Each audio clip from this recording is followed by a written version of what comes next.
I need to stop for a second. I genuinely need to stop because what I'm feeling right now, reading the energy of whoever is finding this video, is something that doesn't happen often. I mean it, and I've been doing this work for years.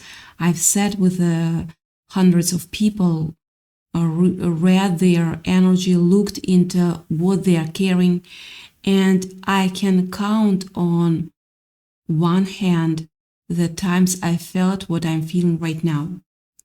There is something about the person who is meant to find this video that is different. Not just a little different, profoundly, almost heartbreakingly different. And I almost cried when I felt it.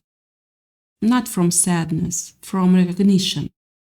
Because what I see in you is so rare and so real and so completely misunderstood by almost everyone in your life that the moment it hit me, it hit hard.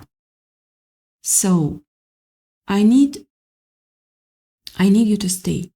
I know you might have scrolled past 100 videos today. I know you might have been tired or skeptical or somewhere in between.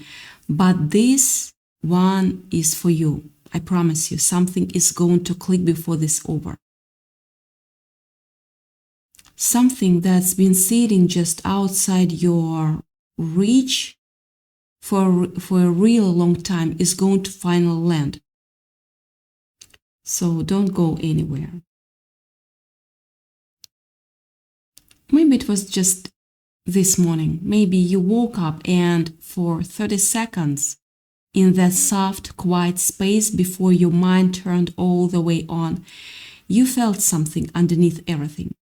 A kind of pull, a knowing, a version of yourself that hadn't been quieted yet, that was still reaching towards something.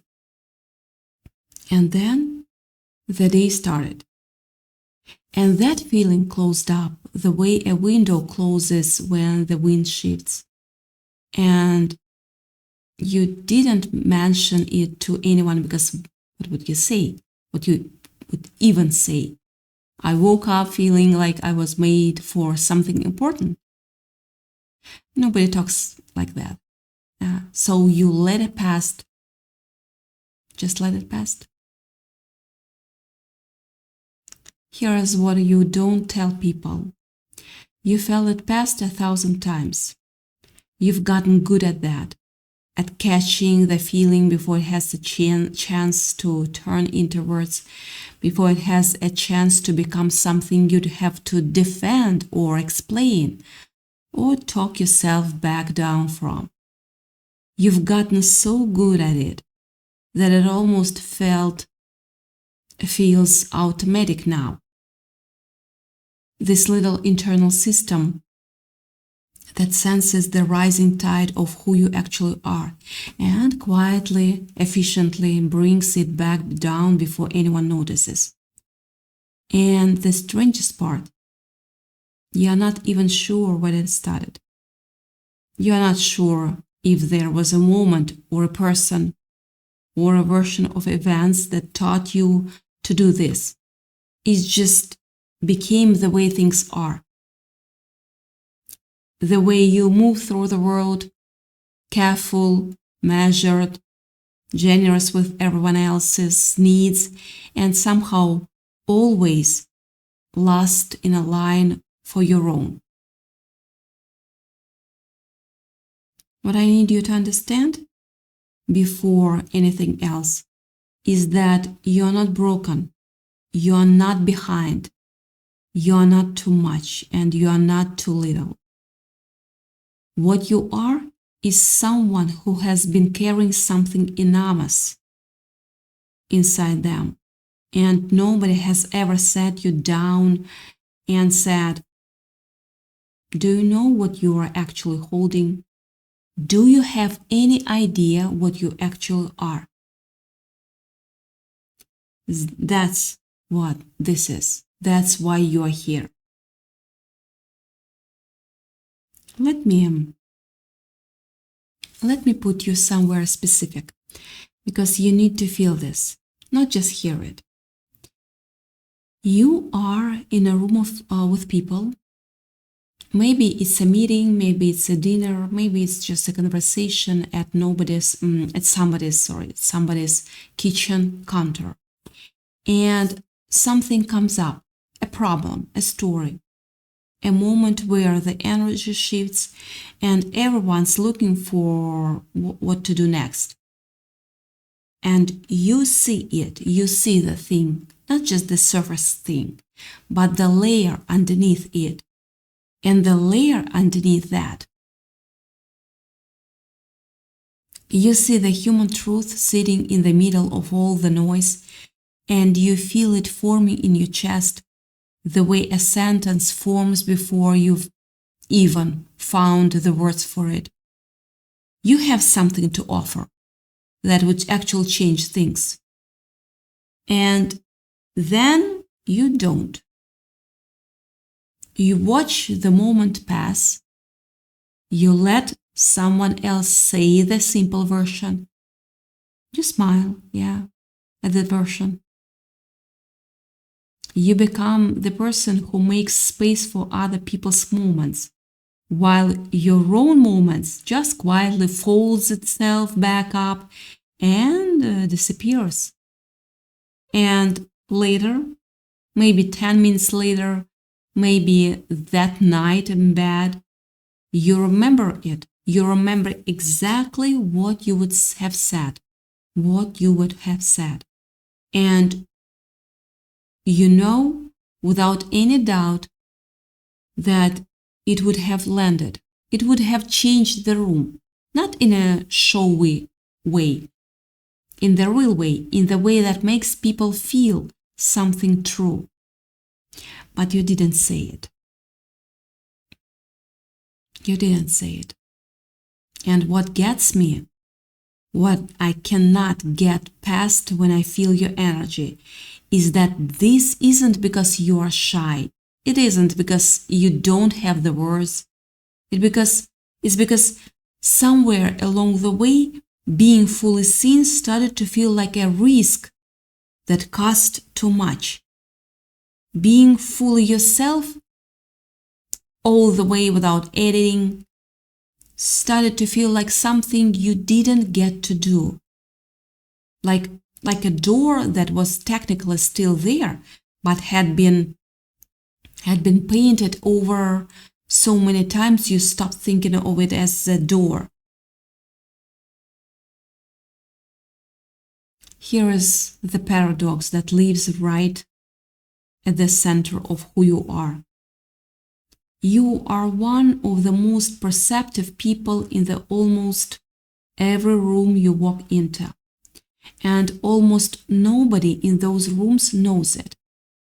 You read people the way most people read words, instinctively, before you've even decided to. You feel the atmosphere shift before anyone else notices. You pick up on what's not being said, on the things underneath the thing, on the thread of truth running through the situation that everyone else is walking right past. You have always been like this. It has always been real. And you have spent years not knowing what to do with it, wondering if it was just you overthinking, wondering if the things you sensed were actually there, or if you were just projecting wondering why you seemed to feel everything so much harder than the people around you. Here is what I want you to say to that part of you, clearly and directly. It is real. It has always been real. And it's one of the defining features of the extraordinary rare kind of soul you are. Think about how many times you've erased yourself in a single week. The meeting where you saw the problem no one else was tracking. The real problem, the one underneath, the one everyone was arguing about. And you said nothing, not because you didn't have an answer, but because offering the answer and the specific answer meant being visible in a way that felt like it came with a price. The conversation where someone said something that wasn't quite right, wasn't quite fair, and you felt the response forming. The thing you could have said that would have been precise and true and kind all at once. And instead of you nodded, you made it okay. You became the person who absorbs the friction so everyone else can stay comfortable. The dinner where someone mentioned an accomplishment of yours and you immediately minimized it, deflected, made a joke, became a version of yourself who didn't actually do anything important, so that nobody would have to do the work of celebrating you, so that nobody would feel threatened, so that the air would stay easy and smooth, and you could go back to being the same person in the room. And the thing that breaks me a little when I sit with this, you're so good at it now. You don't even feel the original impulse much more.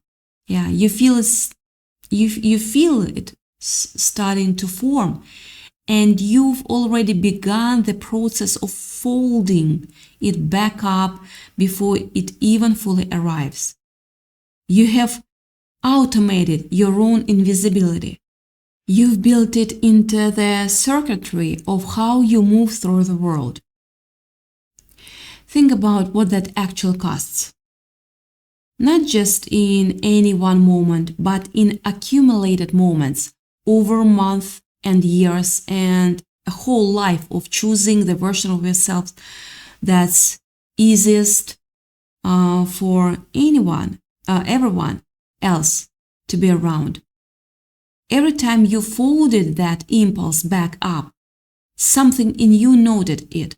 Every time you chose the small response, the quieter answer, the more careful version of what you actually thought, some part of you registered it.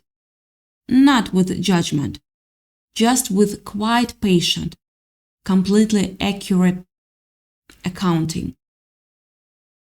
And the balance sheet of those moments of why you sometimes wake up in the middle of the night with this specific unnamed feeling that isn't quite sadness and isn't quite loneliness and isn't quite frustration, but is something in the unicity of all three.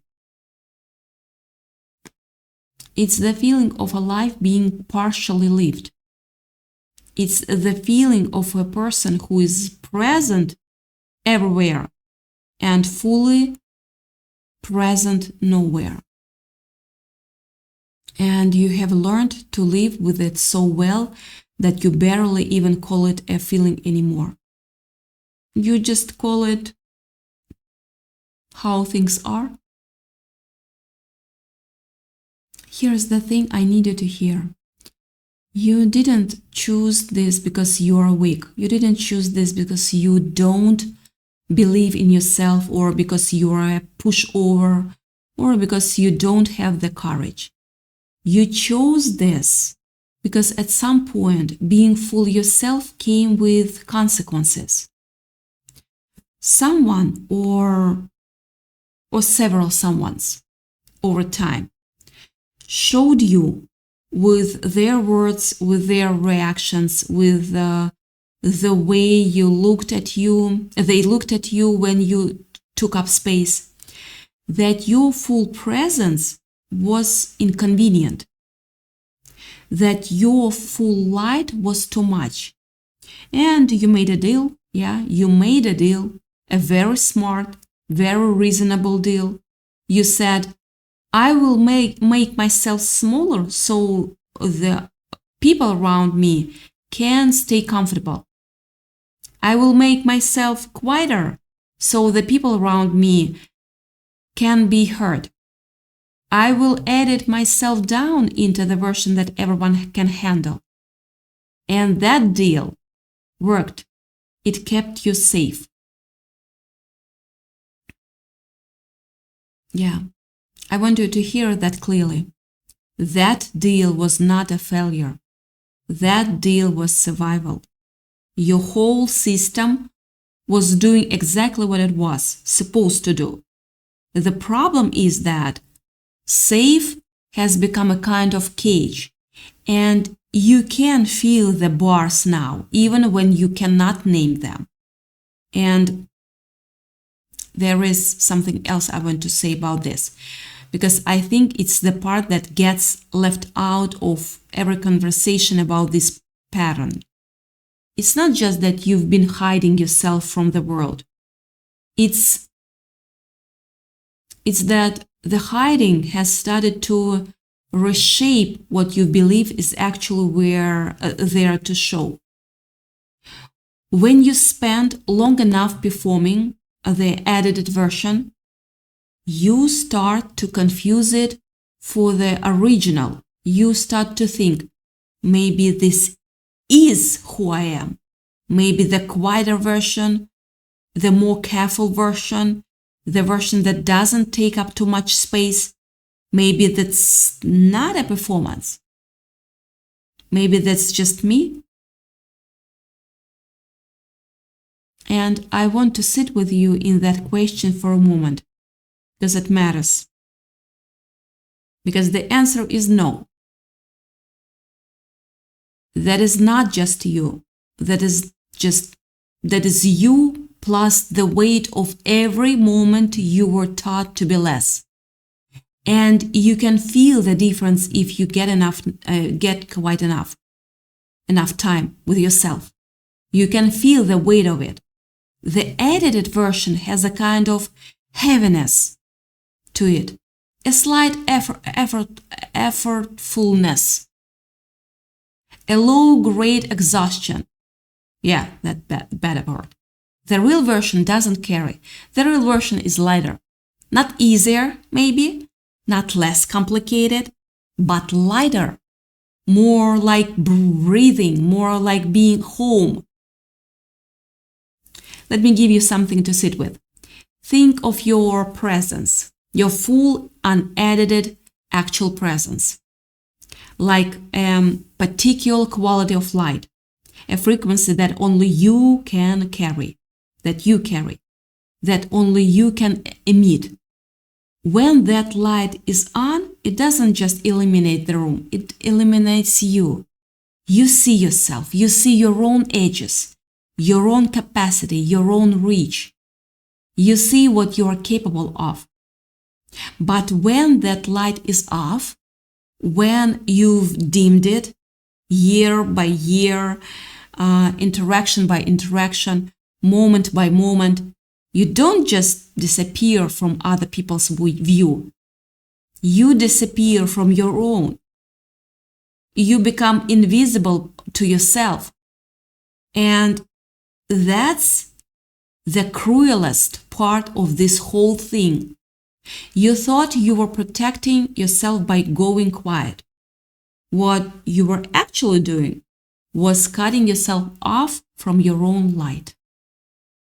Yeah, that's real cruel. The metaphor of the light. I want to go deeper with it, because there is something in it that I think you've been living but haven't been able to name. When your light is on, it illuminates things people were not ready to see. It shifts the temperature of a room. It asks people to show up at a level they might not be comfortable with. And some people, a lot of people, honestly, find that deeply uncomfortable. Not because your light is wrong, but because your light makes the distance between where they are and where they could be suddenly uncomfortably visible. So they push back, they call you too intense, too sensitive, too much. They mistake your depth for difficulty. And you, being the kind of person you are, the kind who would rather adjust than cause discomfort, you listened. You took in their feedback, took in that. You turned the dial down, and then down a little more, and then a little more after that, and after that. Let me put you somewhere different now, because the same pattern shows up everywhere in your life, not just in conversations, not just in rooms. You are in a creative moment or a personal moment or a moment where something in you genuinely wants to be expressed. Not performed, not presented, just expressed honestly for its own sake. And you feel it rise. Yeah, you feel it rise, you feel the impulse, your body gets ready to carry it out into the world. And then the old familiar current kicks in. What if it's too much?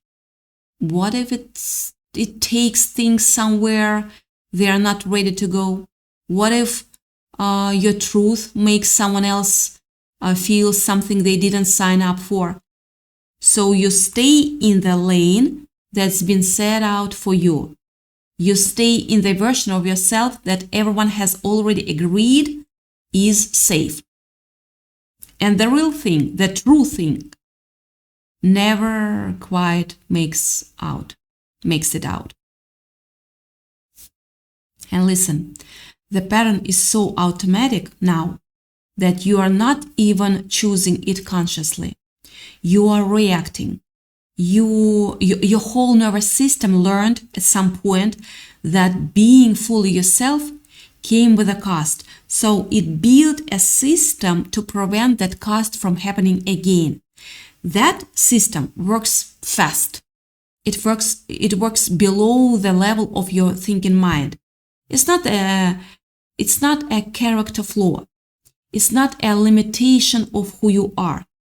It's your survival instinct doing its job so well that it's now working overtime in situations where you don't actually need protection anymore. Because here is what's happening over time. You got so accustomed to being invisible that you started to forget there was another version.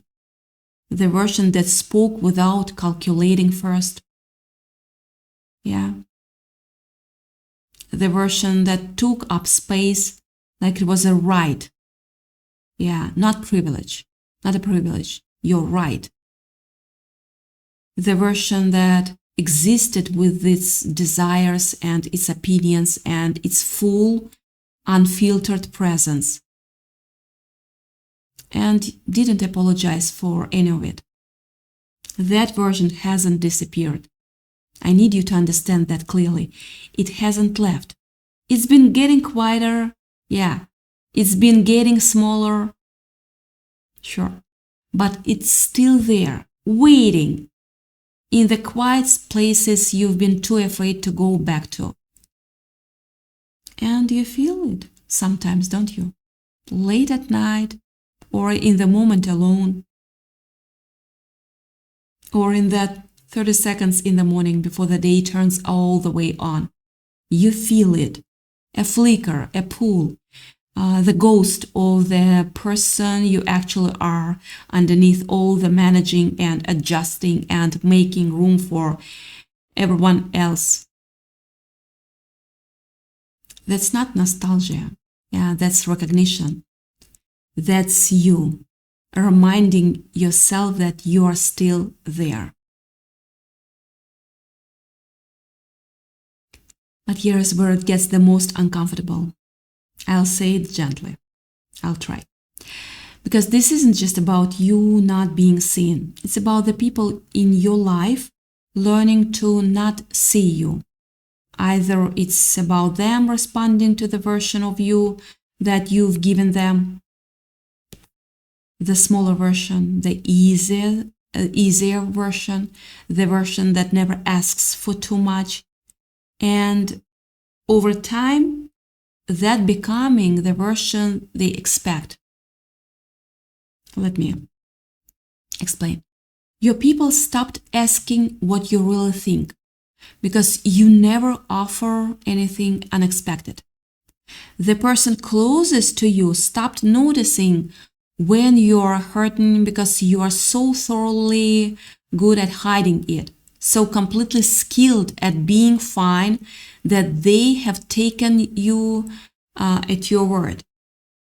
Your family treats you as the steady one, the reliable one, the one nobody has to worry about. And you have kept showing up as that person because you learned a long time ago that being anything else felt like it would cost more than you had to give. And the worst part, the part I need you to sit with, is that you've started to lose touch with what you actually want. Not just the big sense, in the big sense. In the daily sense, in the simple, ordinary sense of knowing what sounds good for you, to you, what feels right, what you choose if you were choosing for yourself first instead of for the harmony or of the room. You've spent so long calibrating to what's needs, what's safe, what will not disturb anything, that genuine desire has started to feel like a foreign language. Something you used to speak fluently, that you've been out of practice with for so long that the grammar doesn't come naturally anymore. You have desires. Yeah, you have enormous, real, specific desires, but you've learned to lock them into a back room inside yourself and only check on them when nobody's watching. And the voice inside that whispers about what you actually want, it's gotten quiet. Not gone, quiet. And there is a difference, and I need you to feel it. Because quiet means it's waiting for permission. Quiet means it's still there. Quiet means that the moment you decide to listen, actually listen, not manage, not negotiate, not reassure yourself that you are being reasonable, it will start to come back. Yeah, the door has not closed all the way. You have been pressing yourself against it for years, trying to hold it shut. And you're exhausted, you're tired. And that tiredness, that's not weakness.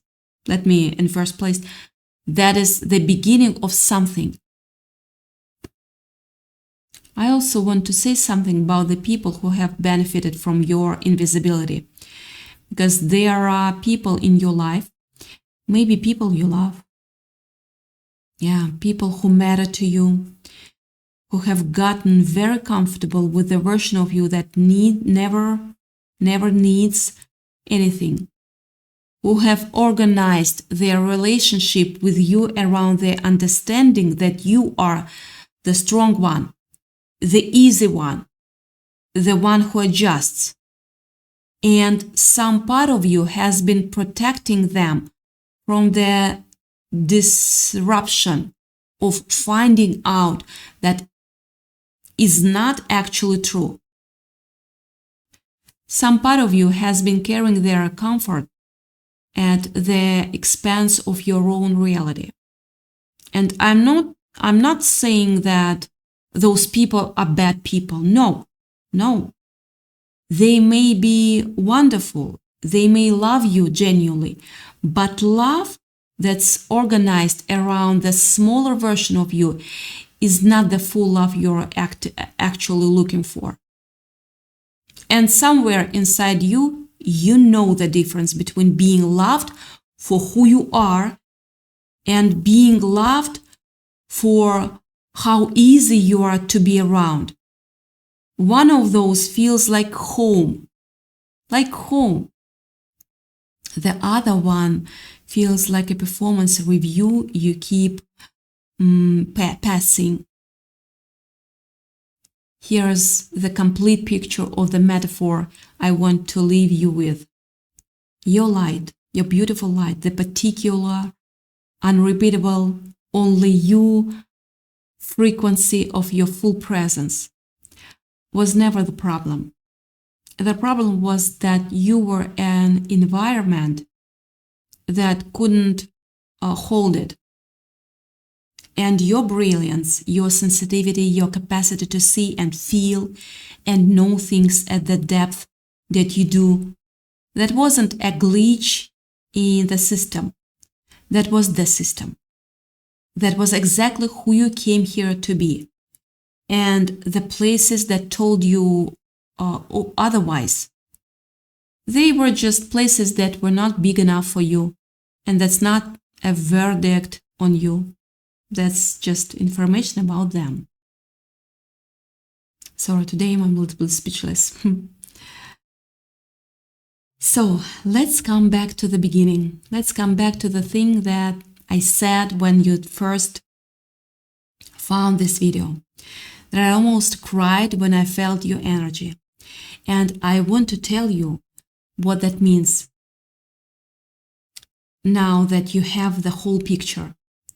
What I felt wasn't just the depth of your perception or the strength of what you are carrying. What I felt was the distance between who you actually are and who you have been allowing yourself to be. That gap, that specific gap in a person who has this much capacity, this much awareness, this much genuine light, that's what moved me, because it doesn't have to be that wide. It was made wide by things that happened to you, not by anything fundamental about you. And you can start to close it.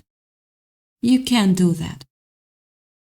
You've been operating from a map that was drawn a long time ago, in a time when making yourself smaller was genuinely necessary, when visibility really did come with consequences, when turning down your light was the rational choice. That map served you. Yeah, I want to say that clearly. It worked. And you were right to follow it. And it got you here. But here's different. Yeah, the map that saved you is now the thing keeping you from yourself. The title of this video says, "You are one of the highest divine beings I've ever seen." And I want to explain what that actually means. Because it doesn't mean you're perfect, and it doesn't mean you don't have work to do, and it doesn't mean your life will suddenly be easy. What it means is this.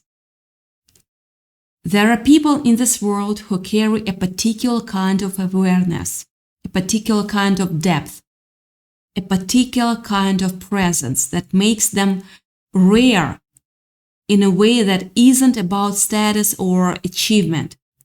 It's about frequency. It's about the quality of what they bring when they are fully in the room. It's about what happens to the people around them when they stop editing and start actually showing up. And you are one of those people. You have always been one of those people. And the world has been receiving a partial signal from you for so long that even you have started to forget what full volume actually sounds like. But you remember. Somewhere in you, you remember. And that is why this landed. Not because I said something remarkable. No. Because something in you recognized itself. Here is what I know to be true. The version of you that keeps yourself quiet, keeps yourself manageable, keeps yourself in the lane where nobody gets uncomfortable. That version is not who you are. That version is what you built to survive. And it did its job. And you can be grateful for it. Yeah. And you do not have to keep living inside it. The version that speaks first and thinks about the cost later. The version that takes up space like it's your birthright, because it is. The version that holds opinions and edges and a full unfiltered and reduced presence. That version isn't something you have to become. It's something you are remembering. It's something that has been waiting in the quiet places while you were busy being small. And it has been waiting patiently, with more patience than you have given yourself credit for. So right now, not after you figure things out, not when the timing feels safer, not when the circumstances arrange themselves into something more certain. Right now, in this moment, you already know what it would feel like to stop making yourself invisible. You can feel it in your body when you imagine it. The expansion of it, the relief of it, the terrifying, exhilarating, this is who I actually am feeling of it. What would change if you stopped disappearing? What would actually be different if you let yourself be seen fully, actually without the edit, without the softening, without the careful pre-calculation of how much of you the room can handle.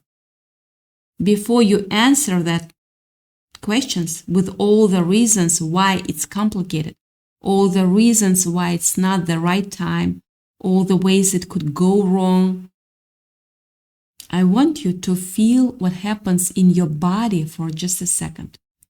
When you just imagine what would change if you finally could.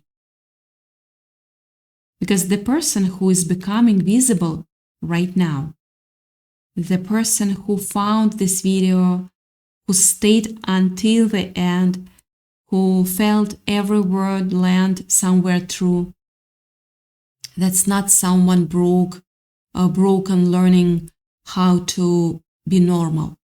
That is someone extraordinary remembering how to be themselves. That is someone with genuine, rare, world-affecting light, slowly, carefully, one moment at a time, deciding to stop hiding it. You are not behind. You are right on time. You have always been right on time. And the light, your beautiful light, it never went out. It has been there, here actually this whole time. You've been here this whole time. You are ready. You have always been ready. And somewhere in you, in a place you haven't let yourself look for a while now, you already know it.